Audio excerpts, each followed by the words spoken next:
So in Johnstown Castle here we have both spring and winter milk. Our main focus is on winter milk production. We're the main research centre for Teagasc for winter milk.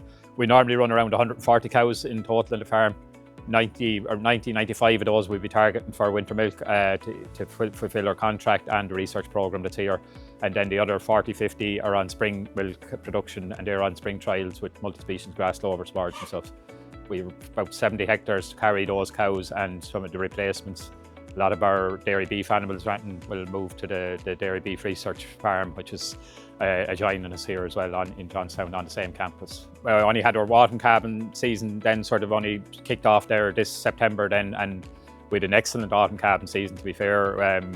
We think we had 2 cases of milk fever, and we didn't actually lose any calf during calving, which is very unusual. We normally have a couple, but we lost 2 then after, just for isolated incidents. One was a twisted amazing or something. But in general, calving is very good. But I suppose the year in general was good. We suffered a little bit with drought there during the summer, but cows were in good condition and all. And for the early part of the calving season, it was good conditions. We calved a lot of them outdoors in the calving paddock. Got a little bit wet there towards the end, and it's stayed wet since. But so we have facilities to come in for the last of the calving as well. Yeah, so the calves, the ones we're looking at here are sort of coming up for a weaning stage there now. That group are fit to wean. We sort of wean generally on weight.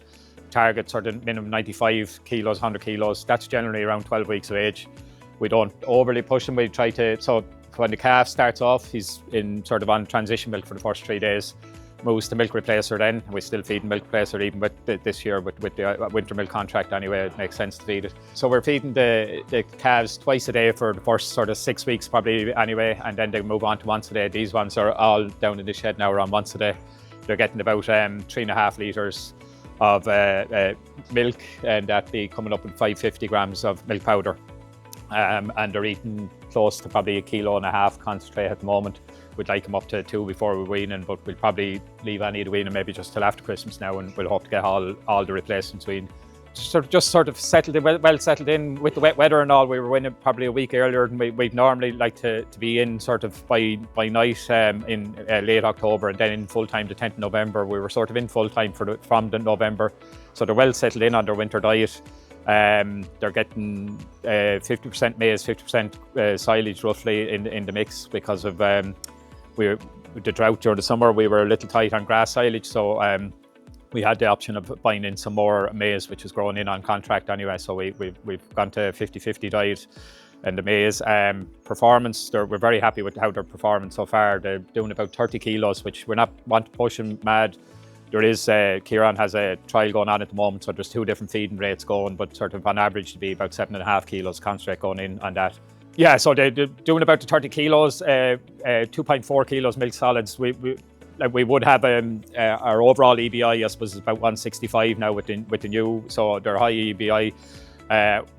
For the last number of years, I suppose, we've been targeting very much milk solids, sort of, so percentages and kilos of milk solids in our breeding programme. So I suppose we'll be targeting for the year to do, we would have peaked in probably 22 was probably one of our better years. The last couple of years we've got pinched at some stage with drought or bad weather, but we're targeting, I suppose, 600 kilos milk solids. We would have maxed out maybe around 620, and we're going to be, I think last year we were about 590 kilos milk solids. Now that's off probably about 1.6, 1.7 tonne of concentrate, which over a tonne of it is fed during that house period for the first 3-4 months when the winter milk is when they're fully indoors. We'd be targeting to get out to grass, I suppose, depending on weather conditions, the 1st of February. But there'll be silage in the diet for most of the first round. So the cell count at the moment is around 125,000. So we're happy enough cell count, but we'd like to no cases really, I suppose. So yeah. And to be honest, it's a problem for us nearly every year as well. It'd be one thing that we'd be sort of, we'd be very happy with an awful lot of things. We're working on that the whole time. It seems to be improved. We had a bad run of it last year. Touch wood, this year it is better. We have a couple of cases at the moment, but not in too serious.